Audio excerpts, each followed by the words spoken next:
प्रतिकूल परिस्थितीवर मात करीत कारखान्याचे अधिकारी कर्मचारी, ऊस उत्पादक शेतकरी, सभासद व ऊस तोडणी मुकादम एकत्रितपणा बाळगून आव्हान स्वीकारून या वर्षीचा गळीत हंगाम यशस्वीपणे कसा पार पाडता येईल याकडे लक्ष देऊन आज कारखान्यानं 2,07,000 मेट्रिक टन ऊसाचे गाळप करून यशस्वीपणे ऊसाचे गाळप केले आणि हंगाम पार पडला असून केदारेश्वर पुढील गळीत हंगामात 6 लाख मेट्रिक टन गाळपाचे उद्दिष्ट असल्याने लवकरच त्यासाठी सर्वजण प्रयत्नशील असल्याचे कारखान्याचे मार्गदर्शक संचालक ॲडव्होकेट प्रताप ढाकणे यांनी म्हटले आहे।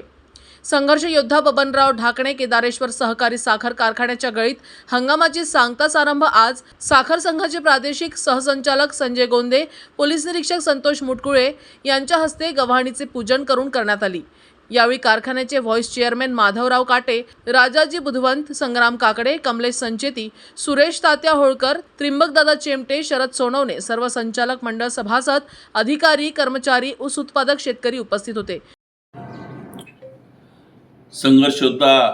बबनराव ढाकणे केदारेश्वर कारखान्याच्या गळीत हंगाम जो सुरू होता 25-26चा, त्याची सांगता आज यशस्वीपणानं पार पडली। अत्यंत प्रतिकूल आणि अडचणीवरती मात करत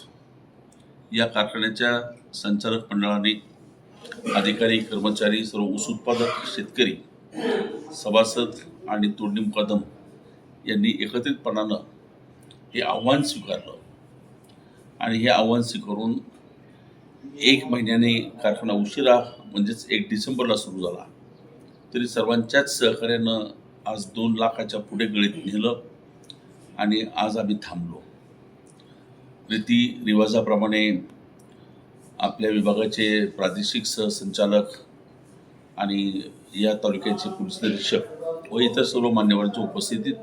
ही पूजा संपन्न झाली। अत्यंत मनाला समाधान आहे सर्वच मंडळींना। आनंद अडचणी असताना त्या अडचणीवरती मात करून, कदाचित सगळ्यांनाच वाटत होतं की सुरू होतो की नाही, हा बंदच राहील, ही भावना सगळ्यात होती, परंतु सगळ्यांच्या सहकार्याने आम्ही यशस्वीपणाने हा हंगाम घेतलेला आहे आणि पुढच्या वर्षीचा हंगाम हा अत्यंत मोठा आहे याची जाणीव ठेवून आम्ही याच महिन्यात पुढच्या सीझनची सुरुवात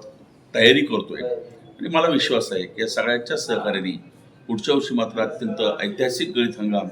आजपर्यंत न झालेला उद्दिष्टापेक्षा आधीच गळीत हंगाम ही मोठा यशस्वीपणाने करू। न्यूज एक्सप्रेस करिता जयप्रकाश बागडे, अहिल्यानगर, शेवगाव।